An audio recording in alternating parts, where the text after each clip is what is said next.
Good morning, everybody. The Model T came out in 1908.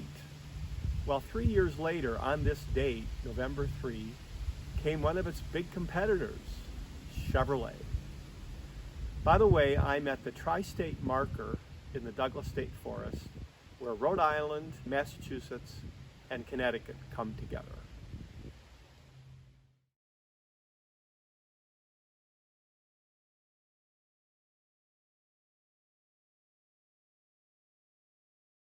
Here's a picture of Will Durant, the founder of General Motors. He had first sold carriages, but then he got into the car business.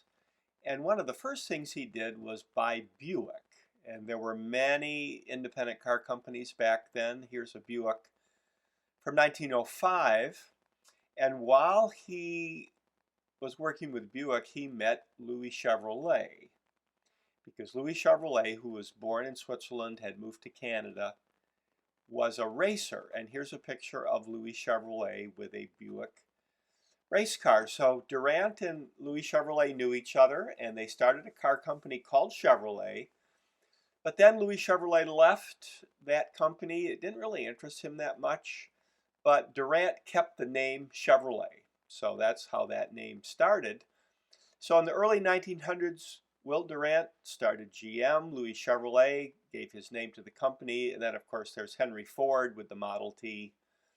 Now, Louis Chevrolet did design some cars. This is the 1912 Series C, but it was really expensive and really big, and he ended up just racing. That was more of what he did. So here's the Chevy emblem. It's known as the bow tie. It was designed by Durant. There are lots of theories where it came from. The most common one is Durant had seen some wallpaper while he was in France with a pattern on it, and that's where he got the idea. So the 1915 Chevy Model 490 was the first one to take a direct aim at the Model T. And by 1927, Chevrolet was outselling Ford, and 2 years later came out with a six-cylinder, when most cars had a four-cylinder. So that was a big plus for Chevy. In 1935, the Suburban Carryall came out, and some people call this the original SUV.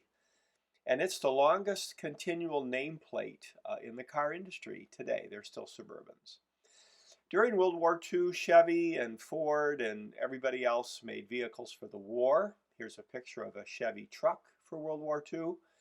But then when the war ended and they got back to production for civilians, they came out with the Power Glide transmission. And this was the first automatic for low-priced cars.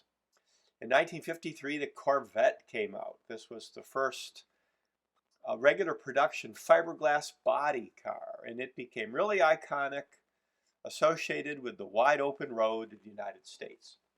So in the 1950s, General Motors had a real pecking order of cars, and the idea was you'd start with a Chevrolet, and then you'd make your way up to Pontiac, then Oldsmobile, Buick, ultimately Cadillac. So the car you owned was a symbol of how much you earned, for instance.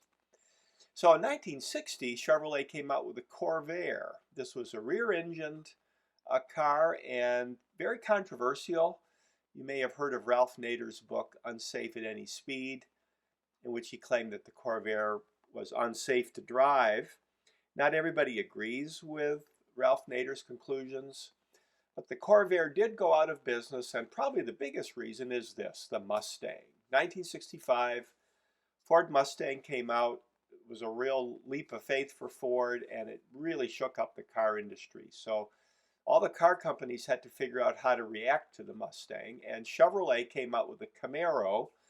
In 1967, the word Camaro supposedly is based on a French word for friendship, and it's basically the same car as the Pontiac Firebird.